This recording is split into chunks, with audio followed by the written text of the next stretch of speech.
Hello. Yes, kapag book nyo na siya gamit yung Klook, merong booking confirmation na ise-send sa email nyo. And then, after that, makikita nyo dyan kung kailan yung booking date nyo, kung ilan kayo, like yan, nakalagay dyan, 4 kami, di ba? Tapos kung sino yung nag-book. So, ako yung nag-book niyan, so nakalagay yung name ko. Tapos, yung 4 na yan, kapag dating nyo dun sa hotel, i-check nila yung passport ng 4 na tao na nakabook dyan.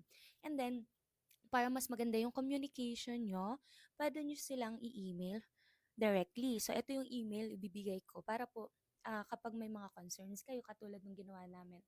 Late na kami, late na kami darating. So, sinabihan ko na sila na ah, late kami darating. And then, if pwede bang iiwan namin yung bag namin sa hotel after sa morning kasi pupunta kaming Macau, parang ganon. And then, meron ba silang, ang dami kong tinatanong doon. So, pwede kayong magtanong directly sa kanila kasi nagre-reply sila. Ito yung email.